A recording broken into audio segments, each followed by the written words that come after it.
Chers amis, bonjour. Nous sommes le vendredi 27 octobre 2023. Il est 9 heures. Quelques news de l'Arménie, de l'Artsakh et de la diaspora arménienne. Tout d'abord, merci donc Yerevan Haestan, qui est une personne qui est très très présente sur les réseaux sociaux, très très très dynamique, voilà, qui ce matin me remercie ainsi que Arpikros Baravian pour notre activité intense au service de l'information, au service de l'Arménie pour donner du bonheur, pour donner de l'information. Merci.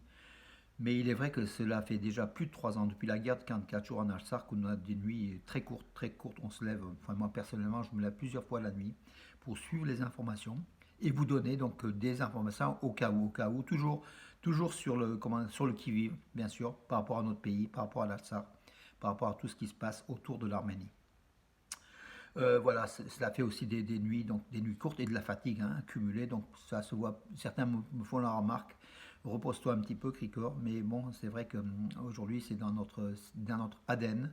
On est fait pour. On est on est des agents de l'Arménie. On est des agents du peuple arménien. On est là pour réveiller donc les consciences, essayer de donner de l'information et puis diffuser de l'information parce que toutes les nouvelles qu'on met sur Armenius, que je mets régulièrement sur Armenius, sont suivies aussi par les médias internationaux, qui reprennent de temps en temps donc, voilà, des messages de Nouvelles d'Arménie Magazine, en fait, hein, le site Armenius. On est là pour diffuser tout simplement, on est là pour le peuple arménien, et bien sûr, ça, avec des nuits très très courtes et saccadées, ça cumule la fatigue. Voilà. Mais écoutez, un jour on se reposera, je pense quand l'Arménie sera en toute sécurité. Et ça prend peut-être la voie, donc moi je suis plutôt optimiste. Voilà. Hier, la ministre de la Culture donc française, Rima Abdul Malek, elle est d'origine libanaise, hein, voilà, elle était en Arménie.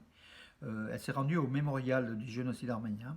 Elle a affirmé que la France est aujourd'hui et pour toujours aux côtés du peuple arménien. C'est ce qu'elle a aussi écrit dans le livre d'or du Musée Institut du génocide.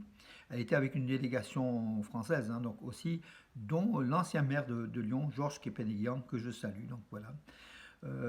Aussi, elle a fait une conférence aussi par rapport à la culture en Arménie, les liens entre deux ministères, le ministère d'Arménie et celui de France, et aussi le soutien du temple de Garni, le temple Garni, pour l'intégrer la liste du patrimoine immatériel de l'UNESCO. Donc voilà, donc la France pourrait aider donc Garni, l'Arménie, à classer le temple de Garni, le temple païen qui date du 1er siècle après Jésus-Christ. Hein, c'est un temple romain, l'un des derniers temples encore en place en Arménie, puisque tout le reste a été détruit lors de la christianisation de l'Arménie, malheureusement. Voilà.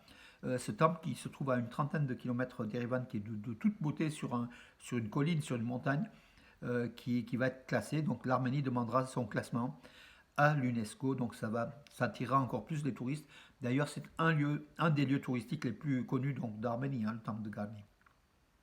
Donc merci cette proximité de la France une nouvelle fois en matière de défense, en matière de culture, en matière de francophonie. À chaque fois donc la France est là aux côtés de l'Arménie et la présence de la ministre de la Culture française en Arménie n'est pas fortuite. Merci la France une nouvelle fois. Bravo à l'Arménie aussi. Il faut remercier aussi l'Arménie hein, de son intelligence, de ses relations émotionnelles et fortes avec Paris. Voilà. Yerevan commet une erreur en s'appuyant sur la médiation occidentale pour régler les relations arméno-azerbaïdjanaises, affirme Moscou. Donc c'est la porte-parole du ministère des Affaires étrangères de Russie, hein, donc Maria Zakharova qui l'affirme. Donc des menaces encore une fois donc, contre Yerevan qui s'écarte, qui s'éloigne de Moscou. La Russie voit d'un très très mauvais œil et là, en plus des menaces, réellement, elle a affirmé que l'économie arménienne reposait beaucoup sur la Russie, ce qui est vrai.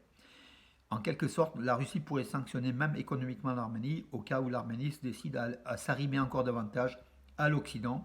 C'est ce que cherche aussi le gouvernement Pachinian, hein, s'arrimer davantage à l'Europe, aux États-Unis, à l'Occident, puisque la Russie a prouvé qu'elle n'était pas du tout un partenaire stratégique fiable. Elle n'a pas livré les armes que l'Arménie a payées. Elle n'a pas aidé l'Arménie quand l'Arménie a fait une demande à l'OTSC pour intervenir sur le territoire souverain de l'Arménie, occupé par l'Azerbaïdjan, par les soldats azéris sur une portion de 140 km². Voilà maintenant que Moscou s'agace que Yerevan cherche des partenaires ailleurs qu'en Russie. Voilà. mais c'est le résultat, c'est Moscou qui a cherché, hein, voilà.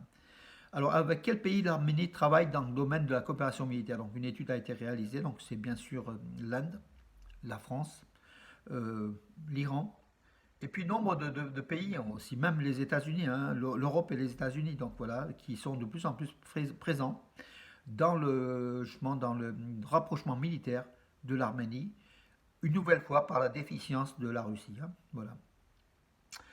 Le Canada, la ministre justement, des Affaires étrangères du Canada, Mélanie Joly, un très très joli nom d'ailleurs, hein, Mélanie Joly, était en Arménie pour l'inauguration de l'ambassade du Canada à Yerevan.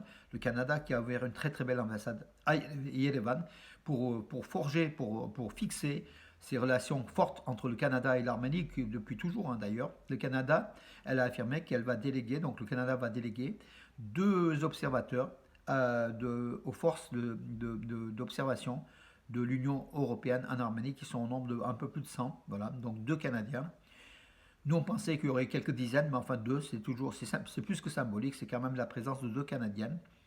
Ce sont les 2 seuls non-européens qui seront intégrés à ces forces d'observation de l'Union européenne sur toutes les frontières de l'Arménie, qui ont fait un millier de missions en fait d'observation hein, déjà, voilà, et qui depuis leur présence depuis un peu plus d'un an, effectivement, donc il y a oui, un peu plus, non, un an, à peu près un an, il y a moins comment d'attaques aux frontières de l'Arménie par l'Azerbaïdjan. Donc ça a un effet quand même dissuasif, malgré tout. Euh, que dire d'autre, mes amis? Donc les nouvelles, donc il n'y en avait pas énormément donc hier, donc ce qui est bon signe. Donc les réfugiés, donc la SAR pourrait avoir un statut spécial en Arménie, le statut de réfugié. Les citoyens de la SAR, au nombre de pratiquement plus de 100 000 en Arménie, selon le gouvernement arménien peut leur donner le statut de réfugié, donc ils le méritent, hein, voilà. Euh, voilà mes amis, donc c'est à peu près tout. Il n'y a pas beaucoup d'infos, mais en tout cas, tout est dit, tout est là. Ah oui, Pachinian était à Tbilissi hier pour une rencontre dans le cadre de la route de la soie. Et puis de toutes les liaisons de communication, les liaisons routières, aériennes, toutes les liaisons dans ce Sud-Caucase entre la Géorgie, l'Arménie, l'Azerbaïdjan, l'Iran, la Turquie, la Russie, tous ces 6 pays qui sont autour du Sud-Caucase. Voilà. Et la Géorgie, d'après son Premier ministre, fait un travail important pour le rapprochement entre Yerevan et Bakou dans la relation pour une signature d'un traité de paix. Sachant que la Géorgie a toujours été un petit peu, entre guillemets, bon, vulgairement, le faux jeton du Sud-Caucase, le faux frère de l'Arménie, qui pourtant est très très proche au niveau culturel, au niveau religieux, à tous les niveaux, même au niveau de l'histoire. On a une histoire commune, notamment lors des Bagratides, hein, donc en l'an 1000, lors d'Ani, avec la capitale Ani, la Géorgie avec la reine Tamar et l'Arménie avec les rois, c'était Gagik, Sambat un peu plus tôt, étaient très très proches, voilà. La région du Gourak, le nord de l'Arménie, touche aussi la Géorgie. On a des relations très imbriquées entre la Géorgie et l'Arménie. Même l'alphabet géorgien, j'ai mis donc sur le site, pardon, je saute du coq à l'âne une nouvelle fois, donc sur le site Tintin, donc le groupe où il y a 80 000 personnes, j'ai mis donc les Tintins en arménien, j'ai expliqué donc les lettres de l'alphabet arménien, j'ai même mis quelques phrases en arménien, et beaucoup ont découvert que les Arméniens avaient un alphabet, donc voilà, beaucoup ont été surpris, agréablement surpris. 2, 3 remarques aussi j'ai eu donc à travers les messages laissés par des non-arméniens, hein, voilà, qui disent mais l'arménien ressemble beaucoup au géorgien. Ben oui, mais à part que les lettres géorgiennes sont un peu plus arrondies que les lettres arméniennes, mais sans doute c'est le même inventeur, Mesrop Mashtots, qui a inventé aussi l'alphabet géorgien avec l'alphabet arménien en langue 404, 405 ou 406. Aujourd'hui, c'est plutôt 406 qu'on dit, donc ça, l'histoire est faite pour un petit peu remettre toujours en question les dates. Voilà, pour dire la proximité entre la Géorgie et l'Arménie, mais la Géorgie n'a pas beaucoup aidé l'Arménie en fait, hein. Elle a fait un pacte avec la Géorgie, avec la Turquie et l'Azerbaïdjan, auprès de laquelle elle se fournit en carburant et en gaz. Et la Turquie au niveau des transports, au niveau de son tourisme, la région d'Adjari notamment, qui a été achetée beaucoup par les Turcs. Voilà, donc la Géorgie qui n'a pas toujours été très très fidèle à l'Arménie, et même peut-être qu'elle voue avait pourquoi pas une jalousie hein, par rapport au peuple arménien. Voilà. Et l'inverse, les Arméniens un peu rejettent les Géorgiens comme des faux cousins, alors que eux, dans leur histoire, je crois qu'ils appellent Kartli, ou Kartali, le peuple géorgien, est un peuple donc dans la mythologie géorgienne, dans la tradition géorgienne, c'était deux cousins, donc arméniens et géorgiens. Voilà, mais c'est pas l'avis d'un historien, hein, je vous résume. Donc comprenez, prenez ce que mais c'est vrai qu'il y a une proximité très très forte entre Géorgiens et Arméniens, et pourtant, on pourrait faire beaucoup de choses ensemble, mais qui n'a pas été fait tout simplement pour des raisons de jalousie, d'intérêt. Et puis c'est vrai que les Géorgiens, c'est un peu comment dire, le Mithridate, donc l'époque de Tigrane II le Grand, premier siècle avant Jésus-Christ, ont toujours été quelque part des traîtres hein, par rapport aux Arméniens. Peut-être les Arméniens l'ont été, mais nous, notre histoire, on l'enjolive, donc on n'a jamais été traître, on a toujours été fidèles. Et il est vrai que les Arméniens sont des guerriers, sont des gens fidèles. Voilà, beaucoup plus que des gens machiavéliques. On n'a pas le style byzantin. Les Byzantins, vous savez, les Géorgiens ont cet aspect gréco-byzantin, même depuis le temps de Mithridate, donc roi du Pont, hein, donc, où la Géorgie était un grand pays, le pays de la toison d'or. Hein. Beaucoup de références hein, à la Géorgie dans l'histoire, hein, comme à l'Arménie d'ailleurs, pour vous dire que voilà, l'amitié arméno-géorgienne pourrait se développer davantage si la Géorgie voulait être sincère, tout simplement. Voilà.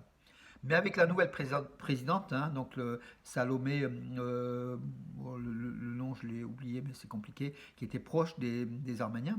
Elle est née en France, et donc elle a rapproché quand même pas mal Tbilissi à Yerevan. Bravo, mais on est là pour le rapprochement, on est là pour l'amitié, on est là pour qu'ensemble, mes amis, ensemble, donc les Arméniens et leurs voisins puissent se développer, donc mutuellement, voilà, c'est ce que veut aussi le peuple, hein, pour le développement harmonieux du peuple. Voilà, mes amis, j'avais pas beaucoup de choses à dire, donc j'ai un peu complété par ces pages de remarques historico-personnelles, tout simplement. Bonne journée et à demain, mes amis. Merci, Elevana Estan.